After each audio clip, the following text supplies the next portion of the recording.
Solomon made an alliance with Pharaoh, king of Egypt, and married his daughter. He brought her to the city of David until he finished building his palace and the temple of the Lord, the wall around Jerusalem. The people, however, were still sacrificing at the high places because a temple had not yet been built for the name of the Lord. Solomon showed his love for the Lord by walking according to the instructions given him by his father David, except that he offered sacrifices and burned incense on the high places. The king went to Gibeon to offer sacrifices, for that was the most important high place, and he offered 1,000 burnt offerings on that altar. At Gibeon, the Lord appeared to Solomon during the night in a dream, and God said, "Ask for whatever you want me to give you." Solomon answered God, "You have shown great kindness to David my father, and have made me king in his place. Now, Lord God, let your promise to my father David be confirmed. For you have made me king over a people who are as numerous as the dust of the earth. Give me wisdom and knowledge, that I may lead this people. For who is able to govern this great people of yours?" God said to Solomon, "Since this is your heart's desire, and you have not asked for wealth, riches, or honor, nor for the death of your enemies, and since you have not asked for a long life, but for wisdom and knowledge to govern my people over whom I have made you king, therefore wisdom and knowledge will be given you. And I will also give you wealth, riches, and honor, such as no king who was before you ever had, and none after you will have." Then Solomon went to Jerusalem from the high place at Gibeon, and stood before the ark of the Lord's covenant, and sacrificed burnt offerings and fellowship offerings. And he gave a feast for all his officials. Solomon accumulated chariots and horses. He had 1,400 chariots and 12,000 horses, which he stationed in the chariot cities, and also with him in Jerusalem. The king made silver and gold as common in Jerusalem as stones, and cedar as abundant as sycamore fig trees in the foothills. Solomon's horses were imported from Egypt and from Kue.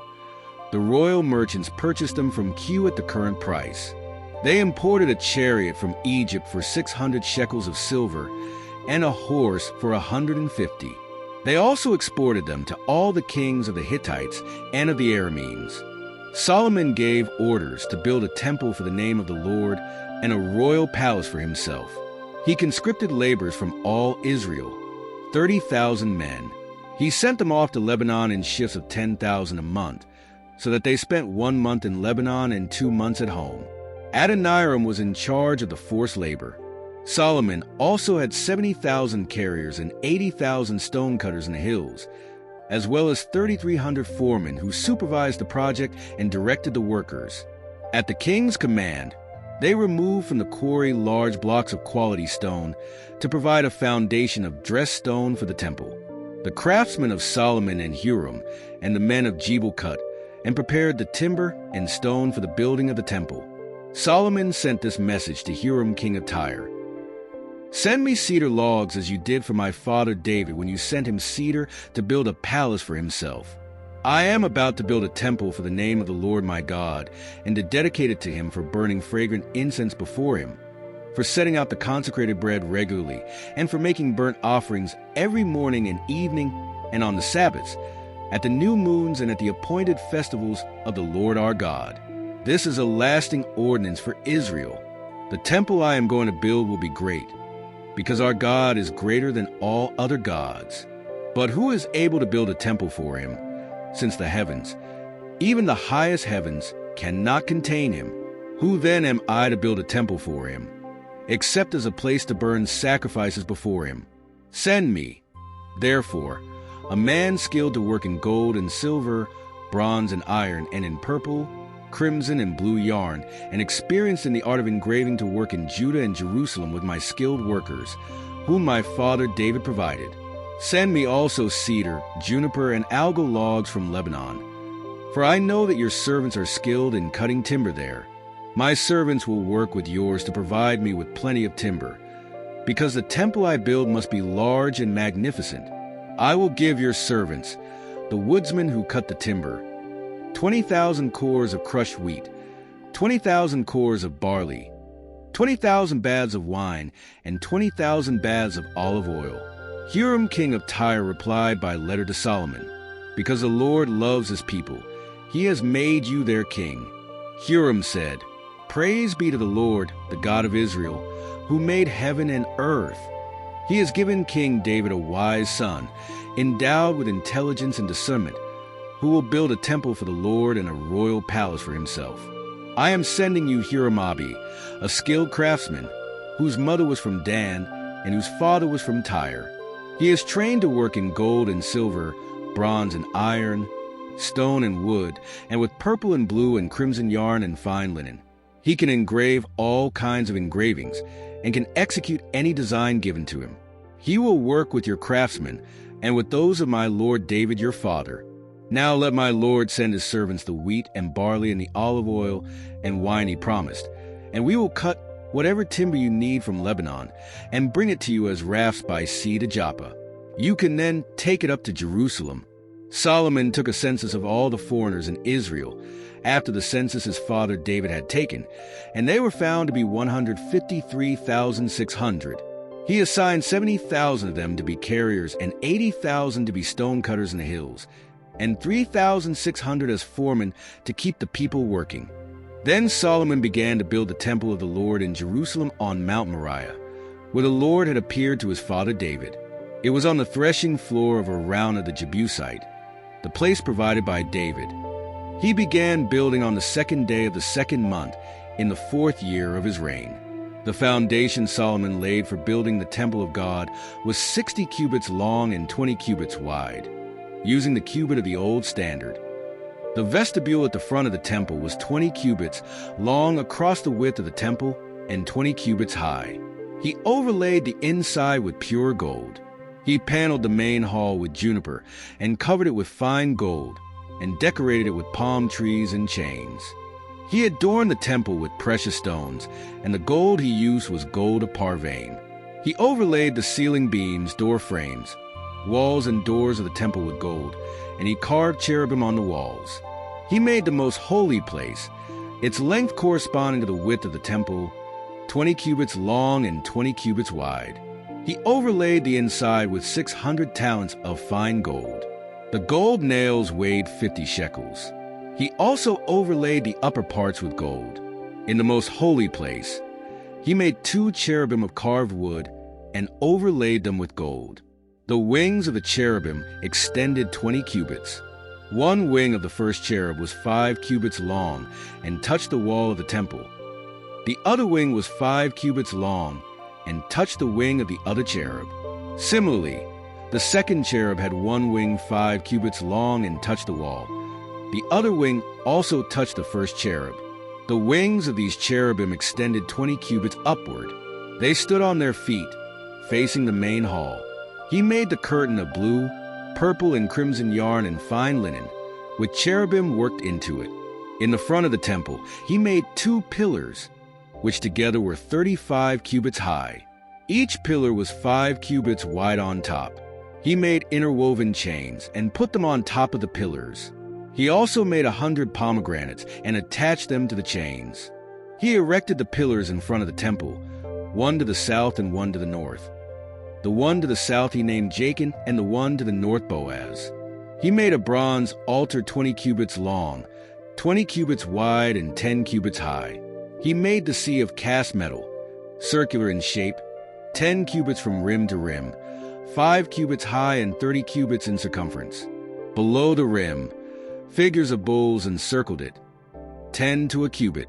The bulls were cast in 2 rows in one piece with the sea. The sea stood on 12 bulls, 3 facing north, 3 facing west, 3 facing south, and 3 facing east. The sea rested on them, and their hindquarters were toward the center. He also made 10 basins for washing and placed them 5 on the south side, 5 on the north. In them the priests were to wash, and the objects for the burnt offerings were rinsed in them, but the sea was to be used by the priests for washing. He made 10 gold lampstands according to the specifications for them, and placed them in the temple, 5 on the south side and 5 on the north. He made 10 tables, and placed them in the temple, 5 on the south side and 5 on the north. He also made 100 gold bowls. He made the courtyard of the priests, and a large courtyard, and the doors for the courtyard, and overlaid the doors with bronze. He placed the sea on the south side, at the southeast corner, and Huram made the pots and shovels and sprinkling bowls. So Huram finished the work he had undertaken for King Solomon in the temple of God.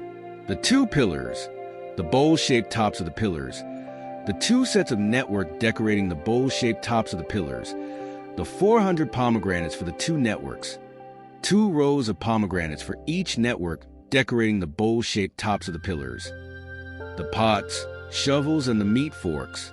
All the objects that Huram made for King Solomon for the temple of the Lord were of burnished bronze. The king had them cast in clay molds in the plain of the Jordan between Succoth and Zarethan. Solomon left all these things unweighed because there were so many. The weight of the bronze was not determined. Solomon also made all the furnishings that were in God's temple: the gold altar, the tables on which was the bread of the presence, the lampstands of pure gold with their lamps, to burn in front of the inner sanctuary as prescribed, the gold floral work and lamps and tongs.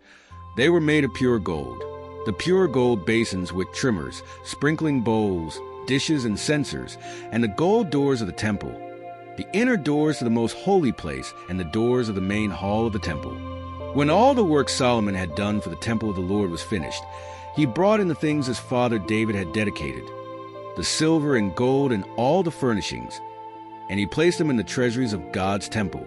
Then Solomon summoned to Jerusalem the elders of Israel, all the heads of the tribes and the chiefs of the Israelite families, to bring up the ark of the Lord's covenant from Zion, the city of David. And all the Israelites came together to the king at the time of the festival in the 7th month. When all the elders of Israel had arrived, the Levites took up the ark, and they brought up the ark and the tent of meeting and all the sacred furnishings in it. The priests who were Levites carried them up.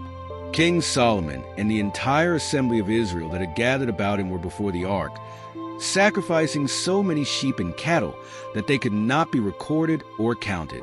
The priests then brought the ark of the Lord's covenant to its place in the inner sanctuary of the temple, the most holy place, and put it beneath the wings of the cherubim. The cherubim spread their wings over the place of the ark and covered the ark and its carrying poles. These poles were so long Israelites after they came out of Egypt. The priests then withdrew from the holy place.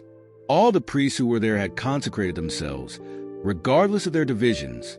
All the Levites who were musicians, Asaph, Heman, Jeduthun, and their sons and relatives, stood on the east side of the altar, dressed in fine linen and playing cymbals, harps, and lyres.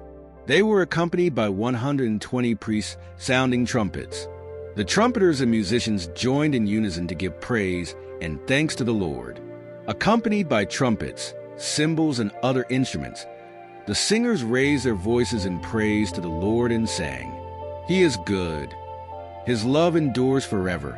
Then the temple of the Lord was filled with the cloud, and the priests could not perform their service because of the cloud, for the glory of the Lord filled the temple of God. Then Solomon said, "The Lord has said that he would dwell in a dark cloud. I have built a magnificent temple for you, a place for you to dwell forever." While the whole assembly of Israel was standing there, the king turned around and blessed them. Then he said, "Praise be to the Lord, the God of Israel, who with his hands has fulfilled what he promised with his mouth to my father David.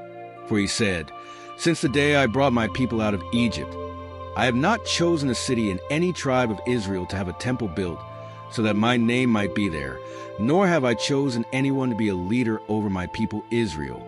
But now I have chosen Jerusalem for my name to be there, and I have chosen David to rule my people Israel.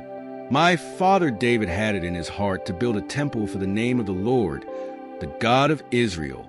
But the Lord said to my father David, 'Because it was in your heart to build a temple for my name, you did well to have that in your heart.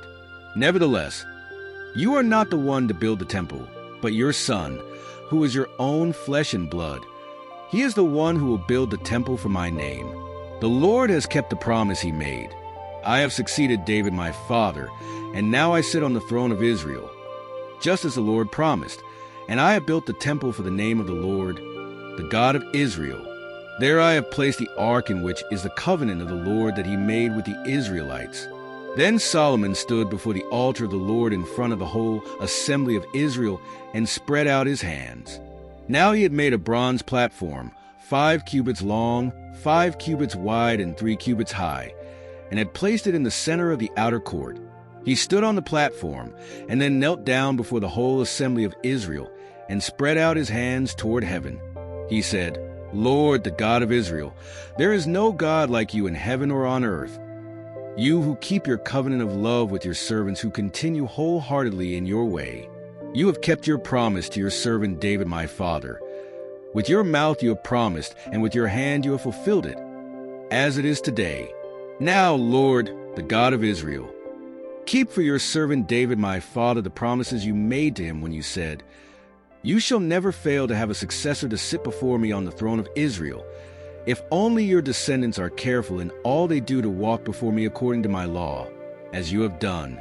And now, Lord, the God of Israel, let your word that you promised your servant David come true. But will God really dwell on earth with humans? The heavens, even the highest heavens, cannot contain you, how much less this temple I have built. Yet give attention to your servant's prayer and his plea for mercy, Lord my God. Hear the cry and the prayer that your servant is praying in your presence. May your eyes be open and your ears attentive to the prayers offered in this place. Now arise, Lord God, and come to your resting place, you and the ark of your might. May your priests, Lord God, be clothed with salvation. May your faithful people rejoice in your goodness. Lord God, do not reject your anointed one. Remember the great love promised to David your servant. When Solomon finished praying, fire came down from heaven and consumed the burnt offering and the sacrifices, and the glory of the Lord filled the temple. The priests could not enter the temple of the Lord because the glory of the Lord filled it. When all the Israelites saw the fire coming down and the glory of the Lord above the temple, they knelt on the pavement with their faces to the ground, and they worshipped and gave thanks to the Lord, saying, "He is good. His love endures forever." Then the king and all the people offered sacrifices before the Lord. King Solomon offered a sacrifice of 22,000 head of cattle and 120,000 sheep and goats. So the king and all the people dedicated the temple of God. The priests took their positions, as did the Levites with the Lord's musical instruments, which King David had made for praising the Lord, and which were used when he gave thanks, saying, "His love endures forever."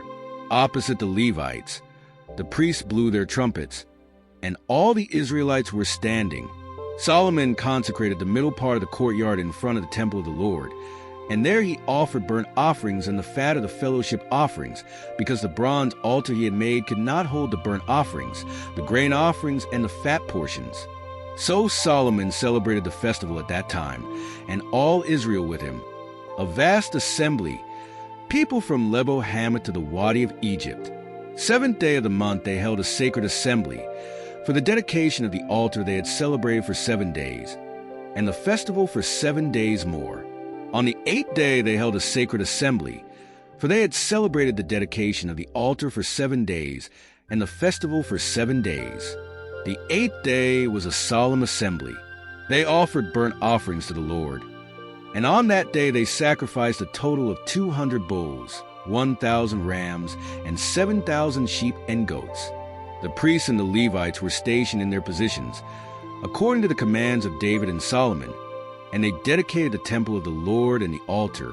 Then Solomon sent the people home, and they blessed the king and went to their homes, joyful and glad in heart for all the good things the Lord had done for his servant David and his people Israel. At the end of the 20 years during which Solomon built the temple of the Lord in his own palace, Solomon rebuilt the villages that Hiram had given him and settled Israelites in them. He also went to Hamath-zobah and captured it.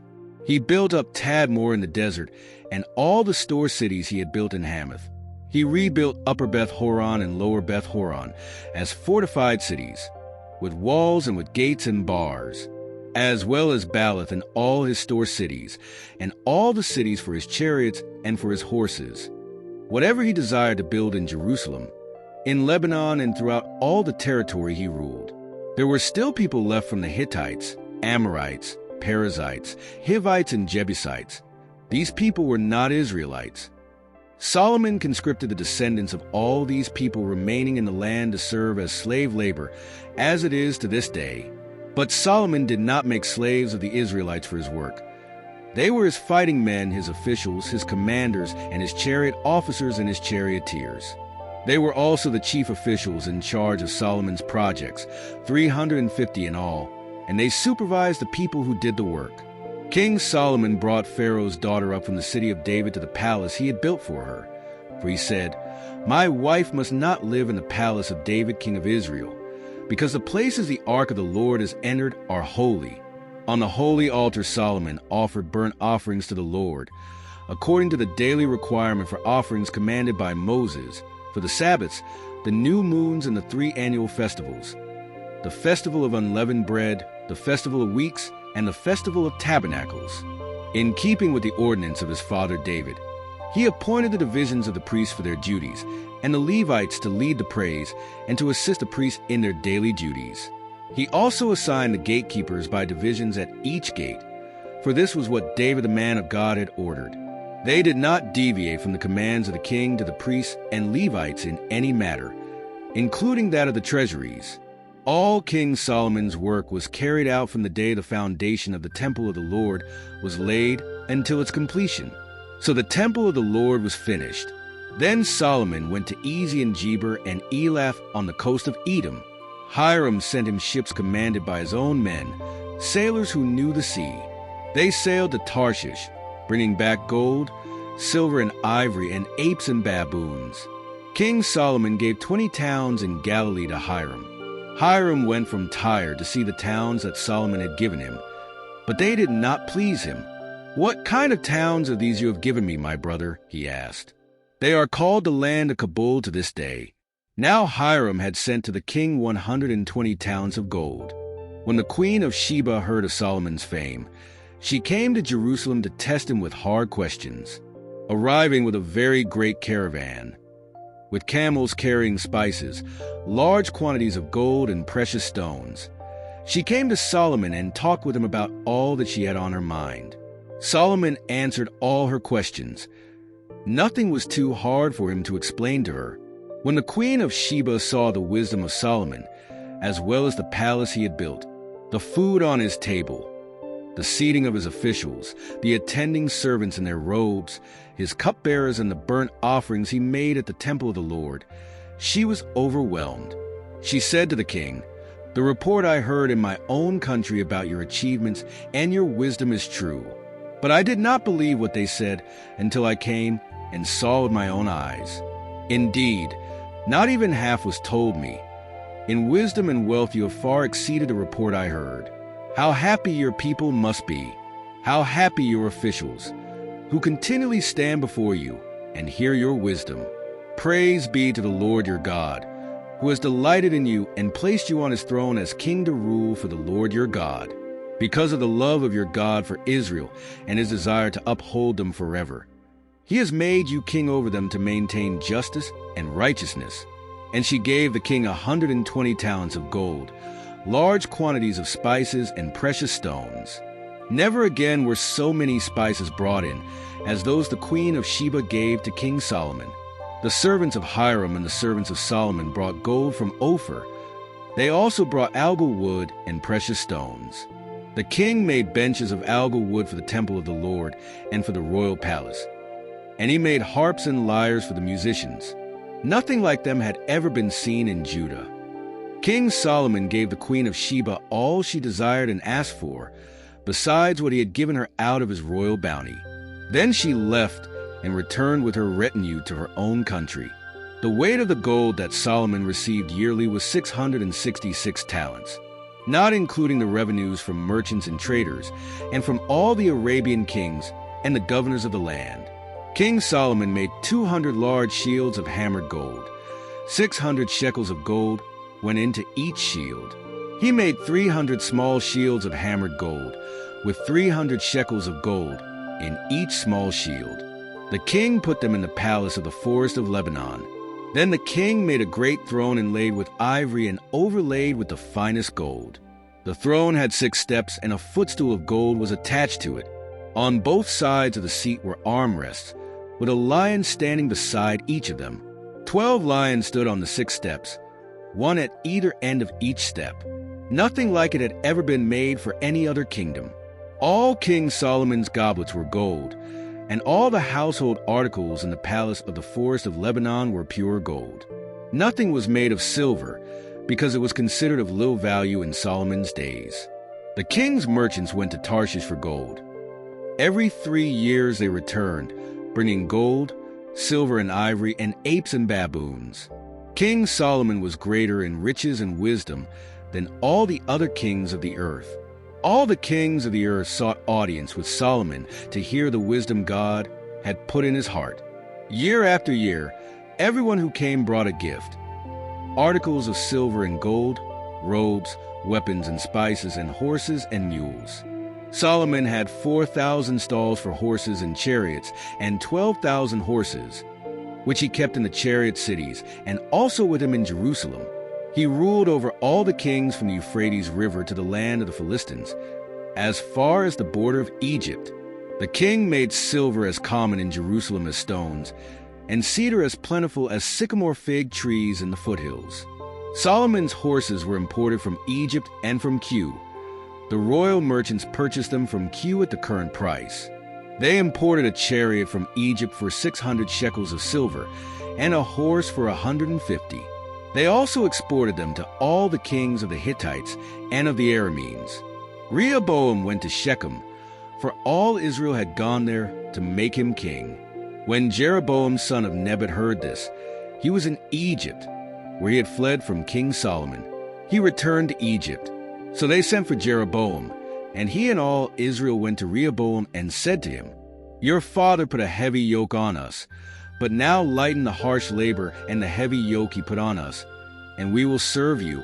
Rehoboam answered, "Come back to me in 3 days." So the people went away. Then King Rehoboam consulted the elders who had served his father Solomon during his lifetime. "How would you advise me to answer these people?" he asked.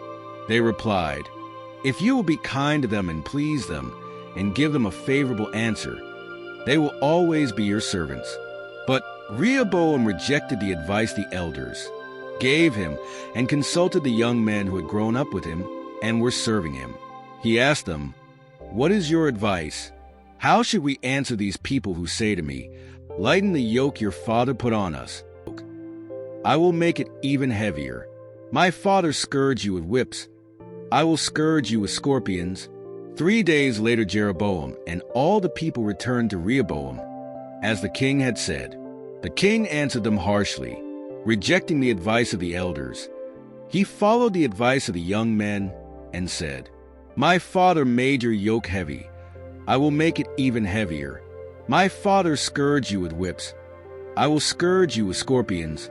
So the king did not listen to the people, for this turn of events was from God, to fulfill the word the Lord had spoken to Jeroboam son of Nebat through Ahijah the Shilonite. When all Israel saw that the king refused to listen to them, they answered the king, "What share do we have in David? What part in Jesse's son? To your tents, Israel. Look after your own house, David." So all the Israelites went home. But as for the Israelites who were living in the towns of Judah, Rehoboam still ruled over them.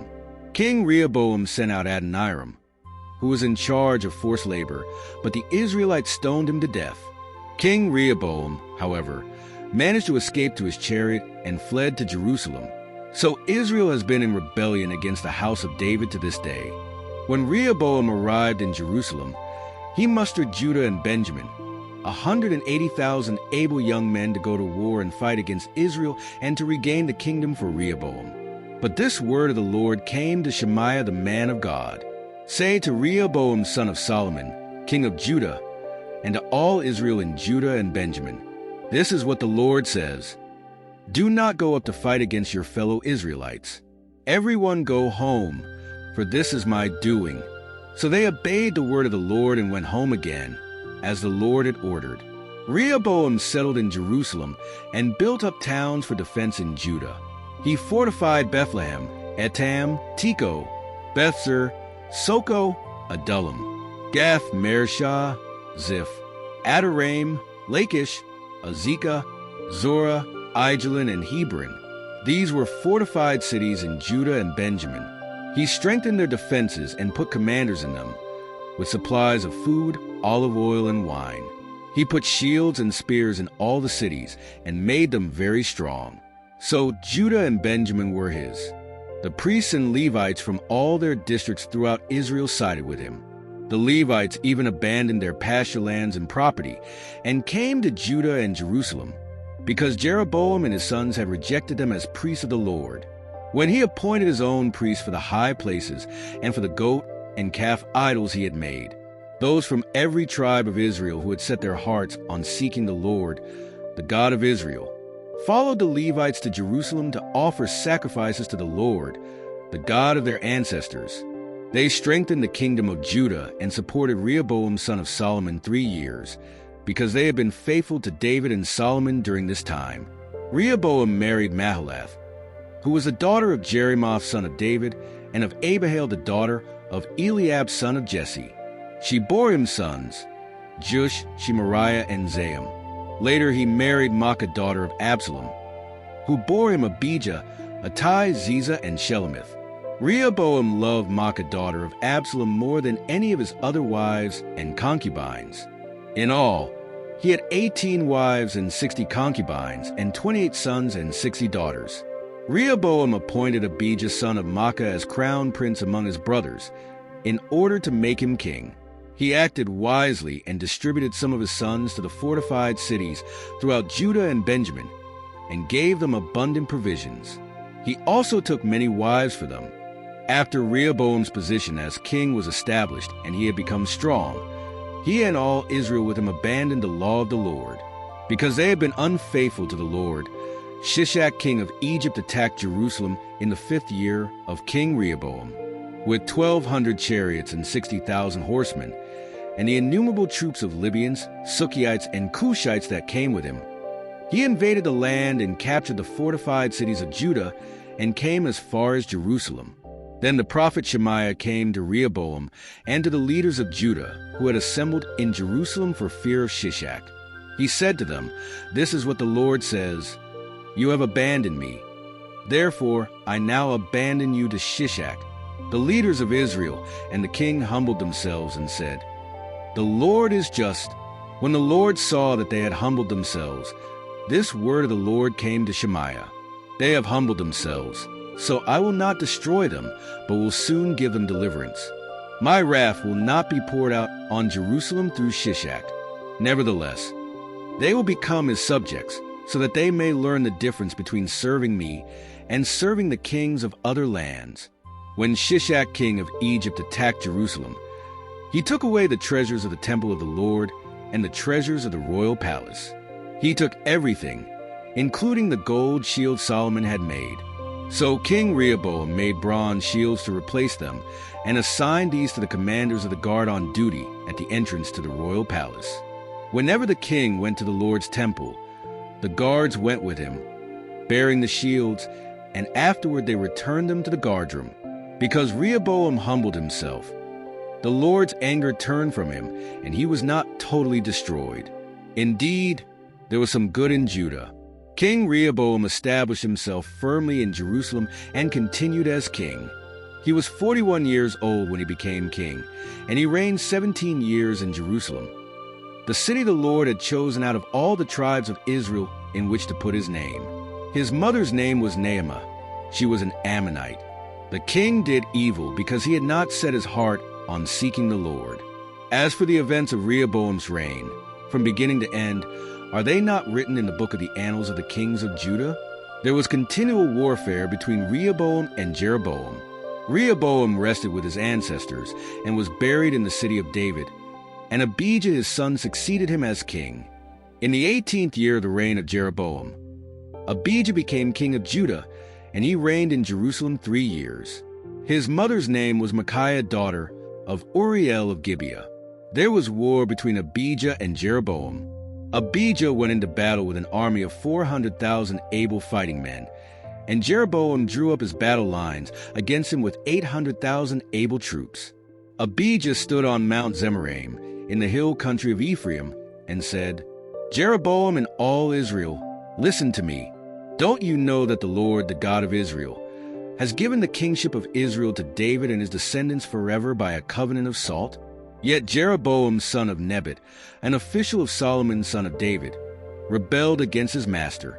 Some worthless scoundrels gathered around him and opposed Rehoboam, son of Solomon, when he was young and indecisive and not strong enough to resist them. And now you plan to resist the kingdom of the Lord, which is in the hands of David's descendants. You are indeed a vast army and have with you the golden calves that Jeroboam made to be your gods. But didn't you drive out the priests of the Lord, the descendants of Aaron and the Levites, and make priests of your own, as the peoples of other lands do? Whoever comes to consecrate himself with a young bull and 7 rams may become a priest of what are not gods. As for us, the Lord is our God, and we have not abandoned him. The priests who serve the Lord are sons of Aaron, and the Levites assist them. Every morning and evening they present burnt offerings and fragrant incense to the Lord. They set out the bread on the ceremonially clean table and light the lamps on the gold lampstand every evening. We are observing the requirements of the Lord our God, but you have abandoned him. God is with us, and he is our leader. His priests with their trumpets will sound the battle cry against you. People of Israel, do not fight against the Lord, the God of your ancestors, for you will not succeed. Now Jeroboam had sent troops around to the rear, so that while he was in front of Judah, the ambush was behind them. Judah turned and saw that they were being attacked at both front and rear. They cried out to the Lord, and the priests blew their trumpets. The men of Judah raised a battle cry. At the sound of their battle cry, God routed Jeroboam and all Israel before Abijah and Judah. The Israelites fled before Judah, and God delivered them into their hands. Abijah and his troops inflicted heavy casualties on them, so that there were 500,000 able men killed. The Israelites were subdued on that occasion, and the people of Judah were victorious because they relied on the Lord, the God of their ancestors. Abijah pursued Jeroboam and took the towns of Bethel, Jeshanah, and Ephron with their surrounding villages. Jeroboam did not regain power during the reign of Abijah. The Lord struck him down and he died. But Abijah grew in strength. He married 14 wives and had 22 sons and 16 daughters. The rest of the acts of Abijah, what he did and what he said, are written in the annotations of the prophet Iddo. And Abijah rested with his ancestors and was buried in the city of David. Asa his son succeeded him as king. In his days, the land was at peace for 10 years. Asa did what was good and right in the eyes of the Lord his God. He removed the foreign altars and the high places, smashed the sacred stones, and cut down the Asherah poles. He commanded Judah to seek the Lord, the God of their ancestors, and to obey his laws and commands. He removed the high places and incense altars in every town in Judah, and the kingdom was at peace under him. He built up the fortified cities of Judah, since the land was at peace. No one was at war with him during those years, for the Lord gave him rest. Let us build up these towns, he said to Judah, and put walls around them with towers, gates, and bars. The land is still ours, because we have sought the Lord our God. We sought him, and he has given us rest on every side. So they built and prospered. Asa had an army of 300,000 men from Judah, equipped with large shields and spears, and 280,000 from Benjamin, armed with shields and bows. All these were brave fighting men. Zerah the Cushite marched out against them with an army of 1,000,000 men and 300 chariots, and came as far as Mareshah. Asa went out to meet him, and they took up battle positions in the valley of Zephathah near Mareshah. Then Asa called to the Lord his God and said, Lord, there is no one like you to help the powerless against the mighty. Help us, Lord our God, for we rely on you, and in your name we have come against this vast army. Lord, you are our God. Do not let mere mortals prevail against you. The Lord struck down the Cushites before Asa and Judah. The Cushites fled, and Asa and his army pursued them as far as Gerar. Such a great number of Cushites fell that they could not recover. They were crushed before the Lord and his forces. the men of Judah carried off a large amount of plunder. They destroyed all the villages around Gerar, for the terror of the Lord had fallen on them. They plundered all these villages, since there was much booty there. They also attacked the tents of the herdsmen, and carried off sheep and goats in abundance and camels. Then they returned to Jerusalem. The Spirit of God came on Azariah son of Oded. He went out to meet Asa and said to him, "Listen to me, Asa and all Judah and Benjamin. The Lord is with you when you are with him. If you seek him, he will be found by you. But if you forsake him, he will forsake you. For a long time Israel was without the true God, without a priest to teach, and without the law. But in their distress they turned to the Lord, the God of Israel, and sought him, and he was found by them. In those days it was not safe to travel about, for all the inhabitants of the lands were in great turmoil. One nation was being crushed by another, and one city by another, because God was troubling them with every kind of distress. But as for you, be strong and do not give up, for your work will be rewarded." When Asa heard these words and the prophecy of Azariah son of Oded the prophet, he took courage and removed the detestable idols from the whole land of Judah and Benjamin, and from the towns he had captured in the hills of Ephraim. He repaired the altar of the Lord that was in front of the vestibule of the Lord's temple. Then he assembled all Judah and Benjamin, and the people from Ephraim, Manasseh, and Simeon who had settled among them. For large numbers had come over to him from Israel when they saw that the Lord his God was with him. They assembled at Jerusalem in the 3rd month of the 15th year of Asa's reign. At that time they sacrificed to the Lord 700 head of cattle and 7,000 sheep and goats from the plunder they had brought back. They entered into a covenant to seek the Lord, the God of their ancestors, with all their heart and soul. All who would not seek the Lord, the God of Israel, were to be put to death, whether small or great, man or woman. They took an oath to the Lord with loud acclamation, with shouting and with trumpets and horns. All Judah rejoiced about the oath because they had sworn it wholeheartedly. They sought God eagerly, and he was found by them. So the Lord gave them rest on every side. King Asa also deposed his grandmother Maacah from her position as queen mother, because she had made a repulsive image for the worship of Asherah.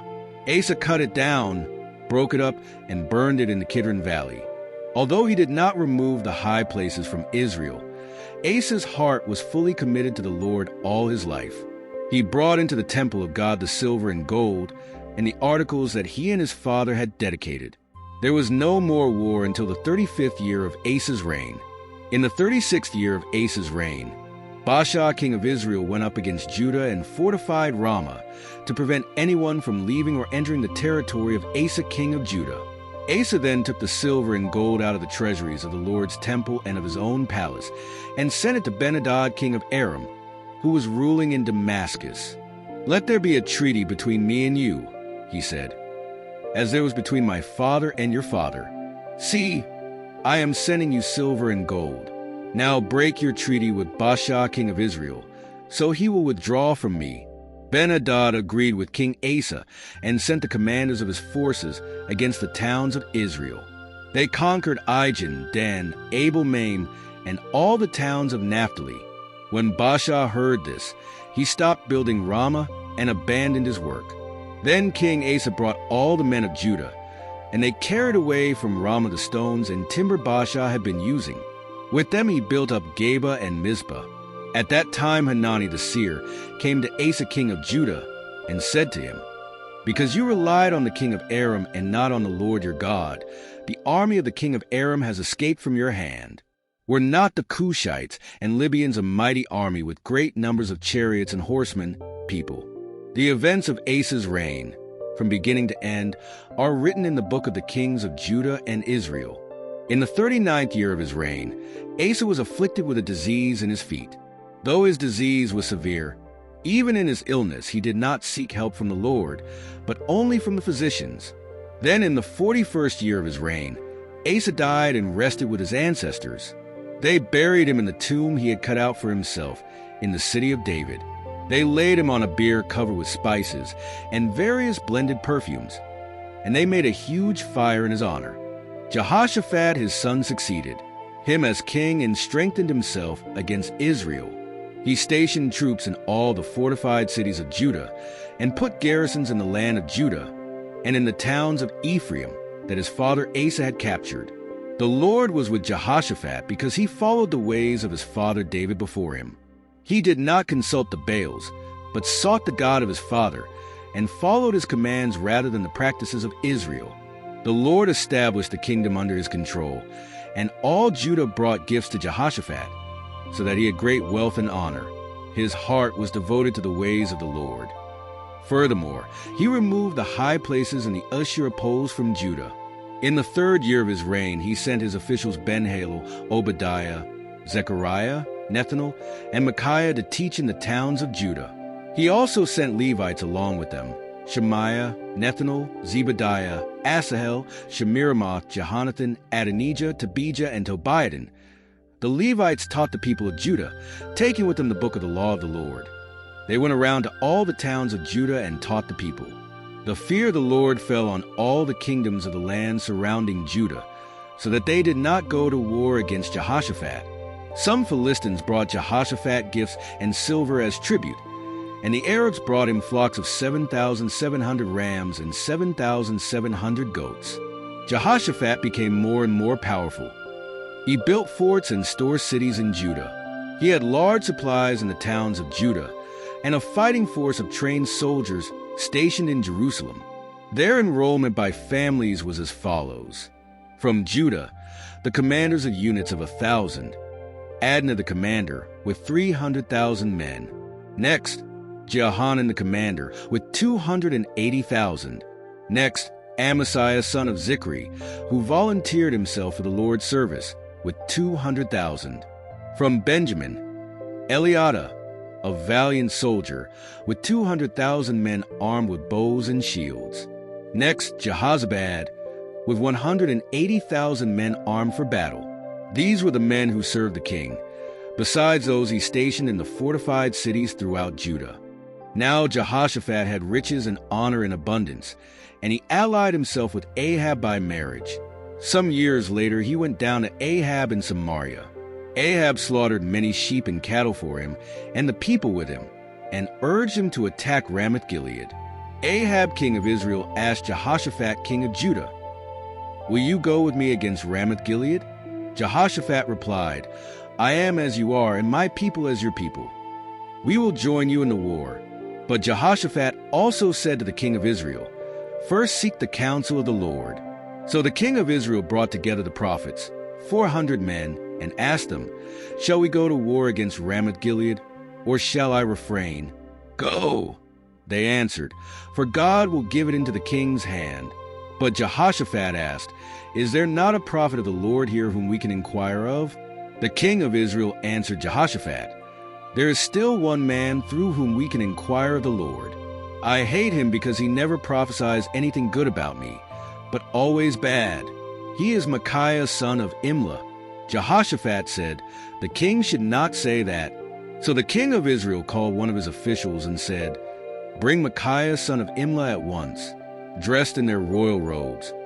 The king of Israel and Jehoshaphat king of Judah were sitting on their thrones at the threshing floor by the entrance of the city gate, and all the prophets were prophesying before them. Zedekiah son of Kenana had made iron horns, and he declared, "This is what the Lord says. With these you will gore the Arameans until they are destroyed." All the other prophets were prophesying the same thing. "Attack Ramoth-Gilead and be victorious," they said, "for the Lord will give it into the king's hand." The messenger who had gone to summon Micaiah said to him, "Look, the other prophets, without exception, are proclaiming victory for the king. Let your word agree with theirs, and speak favorably." But Micaiah said, "As surely as the Lord lives, I can tell him only what my God says." When he arrived, the king asked him, "Micaiah, shall we go to war against Ramoth-Gilead or not?" "Attack and be victorious," he answered, "for they will be given into your hand." The king said to him, "How many times must I make you swear to tell me nothing but the truth in the name of the Lord?" Then Micaiah answered, "I saw all Israel scattered on the hills like sheep without a shepherd, and the Lord said, "These people have no master. Let each one go home in peace." The king of Israel said to Jehoshaphat, "Didn't I tell you that he never prophesies anything good about me, but only bad?" Micaiah continued, "Therefore hear the word of the Lord. I saw the Lord sitting on his throne with all the multitudes of heaven standing on his right and on his left. And the Lord said, Who will entice Ahab king of Israel into attacking Ramoth Gilead and going to his death there?" One suggested this, and another that. Finally, a spirit came forward, stood before the Lord and said, "I will entice him." "By what means?" the Lord asked. "I will go out and be a deceiving spirit in the mouths of all his prophets," he said. "You will succeed in enticing him," said the Lord. "Go and do it." So now the Lord has put a deceiving spirit in the mouths of these prophets of yours. The Lord has decreed disaster for you. Then Zedekiah son of Kenana went up and slapped Micaiah in the face. "Which way did the Spirit from the Lord go when he went for me to speak to you?" he asked. Micaiah replied, "You will find out on the day you go to hide in an inner room." The king of Israel then ordered, "Take Micaiah and send him back to Amon the ruler of the city, and to Joash the king's son, and say, This is what the king says, Put this fellow in prison, and give him nothing but bread and water until I return safely." Micaiah declared, "If you ever return safely, the Lord has not spoken through me." Then he added, "Mark my words, all you people." So the king of Israel and Jehoshaphat went up to Ramoth Gilead. The king of Israel said to Jehoshaphat, "I will enter the battle in disguise, but you wear your royal robes." So the king of Israel disguised himself and went into battle. Now the king of Aram had ordered his chariot commanders, "Do not fight with anyone, small or great, except the king of Israel." When the chariot commanders saw Jehoshaphat, they said, "Surely this is the king of Israel." So they turned to attack him. But Jehoshaphat cried out, and the Lord helped him. God drew them away from him. For when the chariot commanders saw that he was not the king of Israel, they stopped pursuing him. But someone drew his bow at random and hit the king of Israel between the sections of his armor. The king told his chariot driver, "Wheel around and get me out of the fighting. I'm badly wounded." All afternoon the battle raged, and the king of Israel propped himself up in his chariot, facing the Arameans until evening. Then he died at sunset. When Jehoshaphat king of Judah returned home safely to Jerusalem, Jehu the seer, the son of Hanani, went out to meet him and said to the king, "Should you help the wicked and love those who hate the Lord? Because of this, the Lord's wrath has come on you. There is, however, some good in you, for you have rid the land of the Asherah poles and have set your heart on seeking God." Jehoshaphat lived in Jerusalem, and he went out again among the people from Beersheba to the hill country of Ephraim and turned them back to the Lord, the God of their ancestors. He appointed judges in the land, in each of the fortified cities of Judah. He told them, "Consider carefully what you do, because you are not judging for mere mortals, but for the Lord, who is with you whenever you give a verdict. Now let the fear of the Lord be on you. Judge carefully, for with the Lord our God there is no injustice or favoritism or bribery." In Jerusalem, Jehoshaphat also appointed some of the Levites, priests, and heads of Israelite families to administer the law of the Lord and to settle disputes. They lived in Jerusalem and were to go from town to town in Judah to settle disputes. The king gave them these orders: "You must serve faithfully and wholeheartedly in the fear of the Lord. In every case that comes before you from your fellow Israelites who live in the cities, whether it is bloodshed or other concerns of the law, commands, decrees, or regulations, you are to warn them not to sin against the Lord. Otherwise his wrath will come on you and your fellow Israelites. Do this, and you will not sin. Amariah the chief priest will be over you in any matter concerning the Lord, and Zebadiah son of Ishmael, the ruler of the house of Judah, will be over you in any matter concerning the king. And the Levites will serve as officials before you. Act with courage, and may the Lord be with those who do well." After this, the Moabites and Ammonites, with some of the Meunites, came to wage war against Jehoshaphat. Some people came and told Jehoshaphat, "A vast army is coming against you from Edom, from the other side of the Dead Sea. It is already in Hazazon Tamar, that is En Gedi. Alarmed, Jehoshaphat resolved to inquire of the Lord, and he proclaimed a fast for all Judah. The people of Judah came together to seek help from the Lord. They came from every town in Judah to seek him. Then Jehoshaphat stood up in the assembly of Judah and Jerusalem at the temple of the Lord in the front of the new courtyard and said, Lord, the God of our ancestors, are you not the God who is in heaven? You rule over all the kingdoms of the nations. Power and might are in your hand, and no one can withstand you. Our God, did you not drive out the inhabitants of this land before your people Israel and give it forever to the descendants of Abraham your friend? They have lived in it and have built in it a sanctuary for your name, saying, if calamity comes upon us, whether the sword of judgment or plague or famine, we will stand in your presence before this temple that bears your name and will cry out to you in our distress, and you will hear us and save us. But now, here are men from Ammon, Moab, and Mount Seir whose territory you would not allow Israel to invade when they came from Egypt. So they turned away from them and did not destroy them. See how they are repaying us by coming to drive us out of the possession you gave us as an inheritance. Our God, will you not judge them? For we have no power to face this vast army that is attacking us. We do not know what to do, but our eyes are on you. All the men of Judah, with their wives and children and little ones, stood there before the Lord. Then the Spirit of the Lord came on Jahaziel son of Zechariah, the son of Benaiah, the son of Jeiel, the son of Mattaniah, a Levite and descendant of Asaph, as he stood in the assembly. He said, Listen, King Jehoshaphat and all who live in Judah and Jerusalem, this is what the Lord says to you. Do not be afraid or discouraged because of this vast army, for the battle is not yours, but God's. Tomorrow march down against them. They will be climbing up by the pass of Ziz, and you will find them at the end of the gorge in the desert of Jeruel. You will not have to fight this battle. Take up your positions.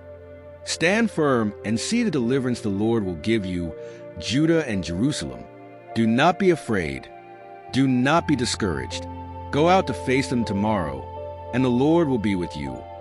Jehoshaphat bowed down with his face to the ground, and all the people of Judah and Jerusalem fell down in worship before the Lord. Then some Levites from the Kohathites and Korahites stood up and praised the Lord, the God of Israel, with a very loud voice.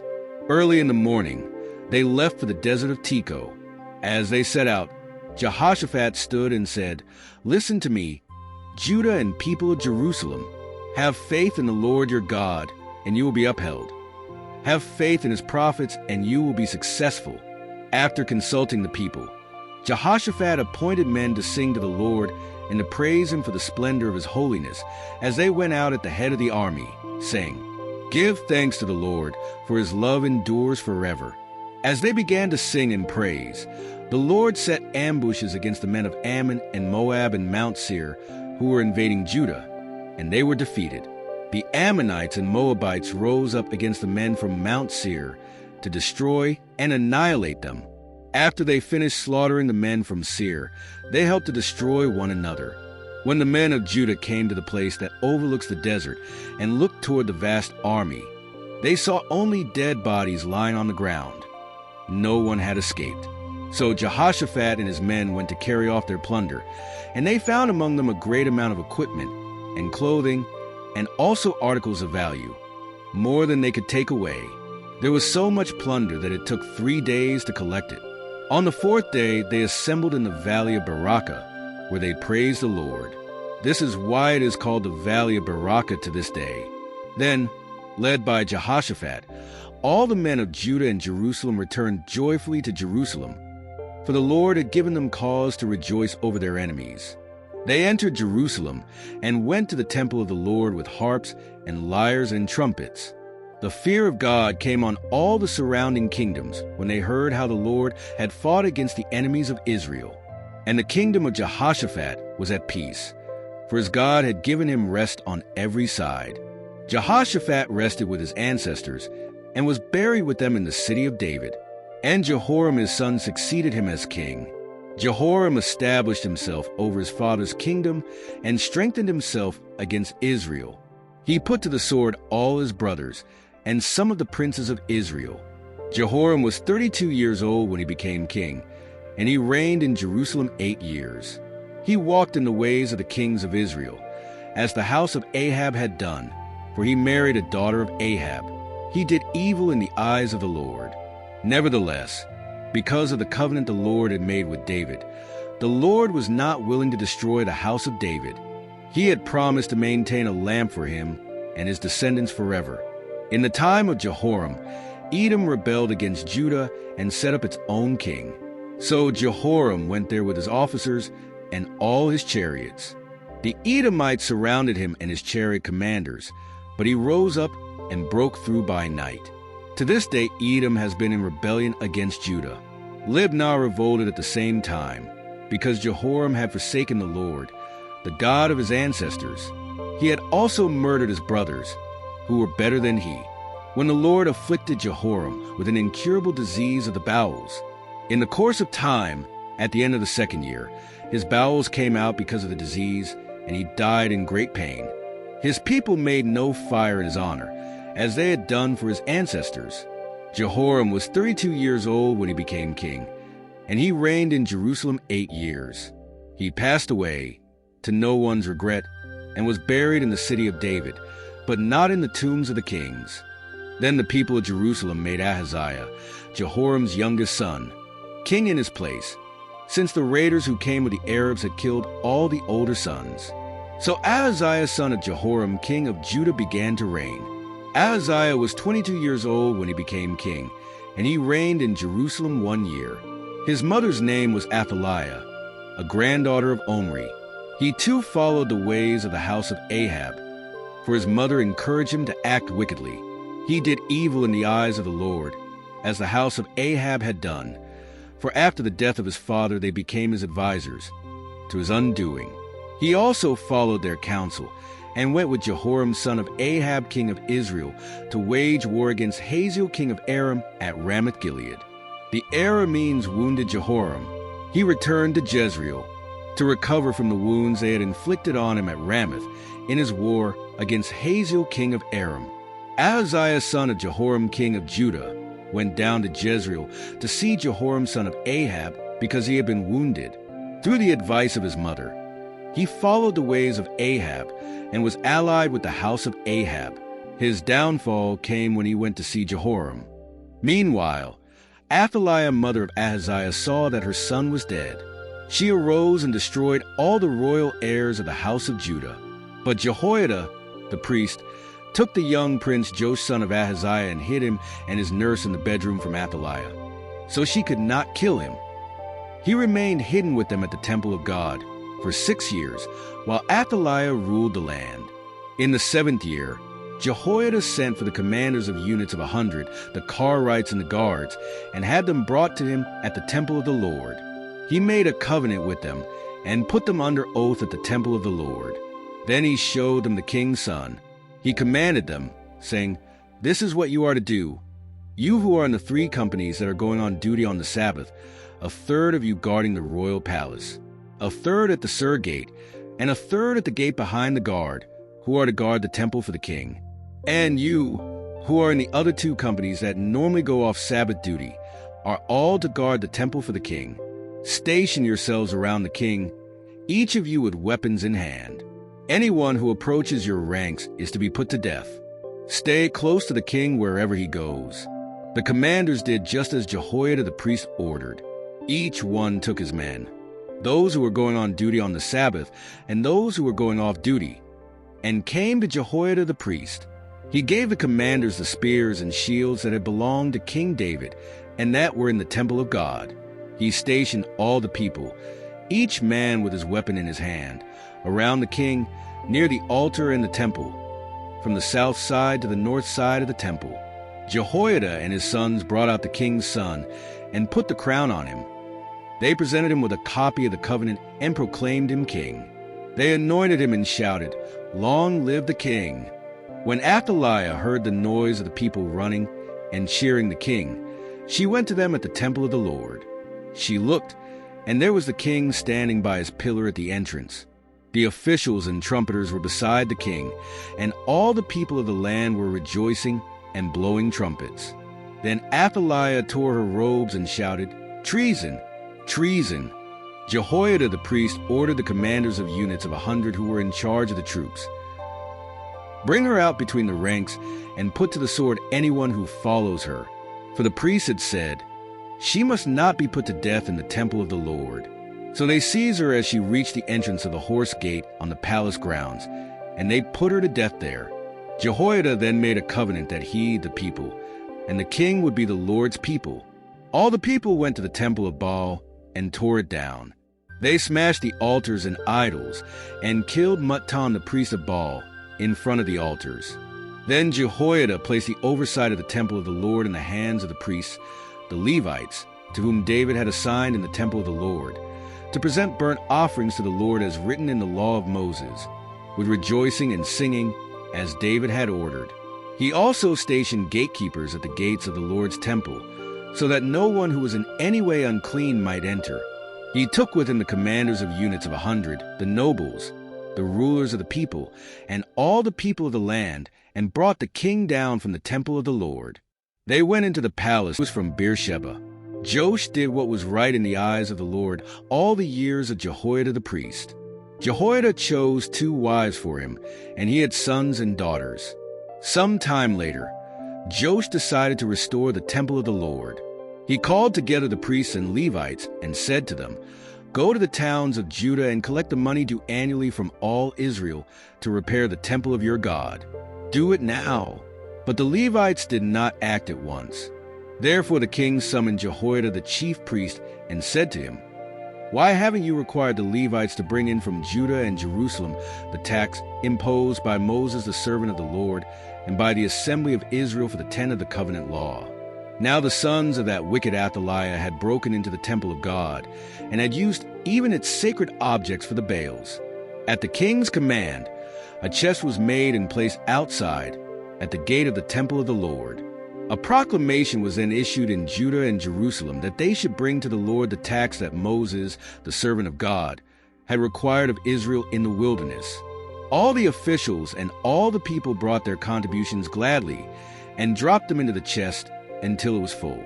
Whenever the chest was brought in by the Levites to the king's officials, and they saw that there was a large amount of money, the royal secretary and the officer of the chief priest would come and empty the chest and carry it back to its place. They did this regularly and collected a great amount of money. The king and Jehoiada gave it to those who carried out the work required for the temple of the Lord. They hired masons and carpenters to restore the Lord's temple, and also workers in iron and bronze to repair the temple. The men in charge of the project worked hard, and the repairs progressed under them. They rebuilt the temple of God according to its original design and reinforced it. When they had finished, they brought the rest of the money to the king and Jehoiada. It was given to the men who were to make articles for the Lord's temple, articles for the service and for the burnt offerings, and also dishes and other objects of gold and silver. As long as Jehoiada lived, burnt offerings were presented continually in the temple of the Lord. Now Jehoiada was old and full of years, and he died at the age of 130. He was buried with the kings in the city of David because of the good he had done in Israel for God and his temple. After the death of Jehoiada, the officials of Judah came and paid homage to the king, and he listened to them. They abandoned the temple of the Lord, the God of their ancestors, and worshipped the Asherah poles and the idols. Because of their guilt, wrath came upon Judah and Jerusalem. The Lord sent prophets to the people to bring them back to him, and though they testified against them, they would not listen. Then the Spirit of God came on Zechariah son of Jehoiada the priest. He stood before the people and said, "This is what God says. Why do you disobey the Lord's commands? You will not prosper. Because you have forsaken the Lord, he will forsake you." But they plotted against him, and by order of the king, they stoned him to death in the courtyard of the Lord's temple. King Joash did not remember the kindness Zechariah's father Jehoiada had shown him, but killed his son, who said as he lay dying, "May the Lord see this and call you to account." Some time later, while the army of Aram had invaded Judah and Jerusalem. They killed all the officials of the people and sent the plunder to their king in Damascus. Although the Aramean army had come with only a few men, the Lord delivered into their hands a much larger army. Because Judah had forsaken the Lord, the God of their ancestors, judgment was executed on Joash. When the Arameans withdrew, they left Joash severely wounded. His officials conspired against him for murdering the son of Jehoiada the priest, and they assassinated him in his bed. He died and was buried in the city of David, but not in the tombs of the kings. Amaziah was 25 years old when he became king, and he reigned in Jerusalem 29 years. His mother's name was Jehoadan. She was from Jerusalem. He did what was right in the eyes of the Lord, but not wholeheartedly. After the kingdom was firmly in his grasp, he executed the officials who had murdered his father, the king. Yet he did not put the children of the assassins to death, in accordance with what is written in the law in the book of Moses, where the Lord commanded, "Fathers shall not be put to death for their children, nor children put to death for their fathers. Each is to die for his own sin." Amaziah called the people of Judah together and assigned them according to their families to commanders of thousands and commanders of hundreds for all Judah and Benjamin. He counted those 20 years old or older and found that there were 300,000 men ready for military service, able to handle the spear and shield. He also hired 100,000 fighting men from Israel for 100 talents of silver. But a man of God came to him and said, "Your Majesty, these troops from Israel..." Amaziah asked the man of God, "But what about the 100 talents I paid for these Israelite troops?" The man of God replied, "The Lord can give you much more than that." So Amaziah dismissed the troops who had come to him from Ephraim and told them, "You are not to go home. You are not to march with us." So they went home in anger. Amaziah then marshaled his strength and led his army to the Valley of Salt, where he killed 10,000 men of Seir. The army of Judah also captured 10,000 men alive. They took them to the top of a cliff and threw them down, so that all were dashed to pieces. After Amaziah returned from killing the Edomites, he brought back the gods of the people of Seir. He set them up as his own gods, bowed down to them, and burned sacrifices to them. The anger of the Lord burned against Amaziah, and he sent a prophet to him, who said, "Why do you consult this people's gods, which could not save their own people from your hand?" While he was still speaking, the king said to him, "Have we appointed you an advisor to the king? Stop! Why be struck down?" So the prophet stopped but said, "I know that God is determined to destroy you because you have done this and have not listened to my counsel." After Amaziah, king of Judah, consulted his advisors, he sent this challenge to Jehoash son of Jehoahaz, the son of Jehu, king of Israel, "Come, let us face each other in battle."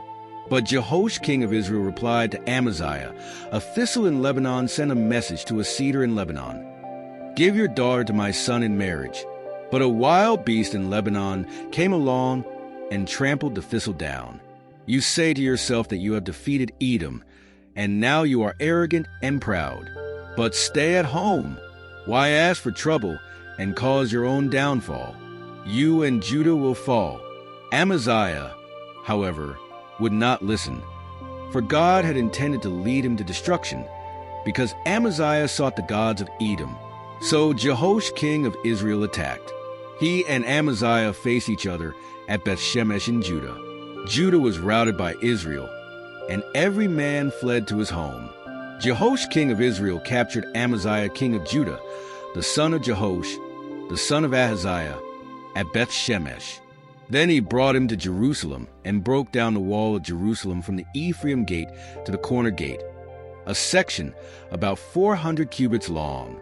He took all the gold and silver and all the articles found in the temple of God and in the treasuries of the royal palace and hostages, and returned to Samaria. Amaziah lived for 15 years after the death of Jehoash, son of Jehoahaz, king of Israel. As for the other events of Amaziah's reign, from beginning to end, are they not written in the book of the kings of Judah and Israel? After Amaziah turned away from following the Lord, they conspired against him in Jerusalem, and he fled to Lachish. But they sent men after him to Lachish and killed him there. He was brought back by horse and buried in Jerusalem with his ancestors in the city of David. Then all the people of Judah took Uzziah, who was 16 years old, and made him king in place of his father Amaziah. He was the one who rebuilt Elath and restored it to Judah after Amaziah rested with his ancestors. Uzziah was 16 years old when he became king, and he reigned in Jerusalem 52 years. His mother's name was Jechaliah. She was from Jerusalem. He did what was right in the eyes of the Lord, just as his father Amaziah had done. He sought God during the days of Zechariah, who instructed him in the fear of God. As long as he sought the Lord, God gave him success. He went to war against the Philistines and broke down the walls of Gath, Jabneh, and Ashdod. He then rebuilt towns near Ashdod and elsewhere among the Philistines. God helped him against the Philistines and against the Arabs who lived in Gerbal and against the Meunites. The Ammonites brought tribute to Uzziah, and his fame spread as far as the borders of Egypt because he had become very powerful. Uzziah built towers in Jerusalem at the corner gate, at the valley gate, and at the angle, and he fortified them. He also built towers in the wilderness and dug many cisterns, because he had much livestock in the foothills and in the plain. He brought in workers to farm the soil and vineyards in the hills and fertile lands, for he loved the soil. Uzziah had a well-trained army, ready to go out by divisions according to their numbers, as mustered by Jeiel the secretary and Maaseiah the officer under the direction of Hananiah, one of the royal officials. The total number of family leaders over the fighting men was 2,600. Under their command was an army of 300,000, 7,500 men trained for war, a powerful force to support the king against his enemies. Uzziah provided shields, spears, helmets, coats of armor, bows, and sling stones for the entire army. In Jerusalem, he made devices invented for use on the towers and on the corner defenses, so that soldiers could shoot arrows and hurl large stones from the walls. His fame spread far and wide, for he was greatly helped until he became powerful. But after Uzziah became powerful, his pride led to his downfall. He was unfaithful to the Lord his God, and entered the temple of the Lord to burn incense on the altar of incense. Azariah the priest with 80 other courageous priests of the Lord followed him in. They confronted King Uzziah and said, "It is not right for you, Uzziah, to burn incense to the Lord. That is for the priests, the descendants of Aaron, who have been consecrated to burn incense. Leave the sanctuary, for you have been unfaithful, and you will not be honored by the Lord God." Uzziah, who had a censer in his hand ready to burn incense, became angry. While he was raging at the priests in their presence before the incense altar in the Lord's temple, leprosy broke out on his forehead. When Azariah the chief priest and all the other priests looked at him, they saw that he had leprosy on his forehead, so they hurried him out. Indeed, he himself was eager to leave, because the Lord had afflicted him. King Uzziah had leprosy until the day he died. He lived in a separate house, leprous, and banned from the temple of the Lord. Jotham his son had charge of the palace and governed the people of the land. The other events of Uzziah's reign, from beginning to end, are written by the prophet Isaiah son of Amoz. Uzziah rested with his ancestors and was buried near them in a field for burial that belonged to the kings, for they said, "He had leprosy," and his son Jotham succeeded him as king. Jotham was 25 years old when he became king, and he reigned in Jerusalem 16 years. His mother's name was Jerusha, daughter of Zadok. He did what was right in the eyes of the Lord, just as his father Uzziah had done, but unlike him, he did not enter the temple of the Lord. The people, however, continued their corrupt practices. Jotham rebuilt the upper gate of the temple of the Lord and did extensive building on the wall at the hill of Ophel. He built towns in the hill country of Judah and fortresses and towers in the wooded areas. Jotham waged war against the Ammonites and conquered them. In that year, the Ammonites paid him 100 talents of silver, 10,000 cores of wheat, and 10,000 cores of barley. The Ammonites brought him the same amount also in the second and third years. Jotham grew powerful because he walked steadfastly before the Lord his God. The other events of Jotham's reign, including all his wars and the things he did, are written in the book of the kings of Israel and Judah. He was 25 years old when he became king, and he reigned in Jerusalem 16 years. Jotham rested with his ancestors and was buried in the city of David, and his son Ahaz succeeded him as king. Ahaz was 20 years old when he became king, and he reigned in Jerusalem 16 years. Unlike his father David, he did not do what was right in the eyes of the Lord. He followed the ways of the kings of Israel, and also made idols for worshiping the Baals. He burned sacrifices in the valley of Ben Hinnom, and sacrificed his children in the fire, engaging in the detestable practices of the nations the Lord had driven out before the Israelites. He offered sacrifices and burned incense at the high places, on the hilltops, and under every spreading tree. Therefore the Lord his God delivered him into the hands of the king of Aram. The Arameans defeated him, and took many of his people as prisoners, and brought them to Damascus. He was also given into the hands of the king of Israel, who inflicted heavy casualties on him. In one day, Pekah son of Remaliah killed 120,000 soldiers in Judah, because Judah had forsaken the Lord, the God of their ancestors. Zikri, an Ephraimite warrior, killed Messiah the king's son, Azrikam the supervisor of the palace, and Elkanah, the king's second in command. The men of Israel took captive from Judah 200,000 wives, sons, and daughters. And they also took a great deal of plunder, which they carried back to Samaria. But a prophet of the Lord named Oded was there, and he went out to meet the army when it returned to Samaria. He said to them, "Because the Lord, the God of your ancestors, was angry with Judah, he gave them into your hand. But you have slaughtered them in a rage that reaches to heaven. And now you intend to make the men and women of Judah and Jerusalem your slaves. But aren't you also guilty of sins against the Lord your God? Now listen to me.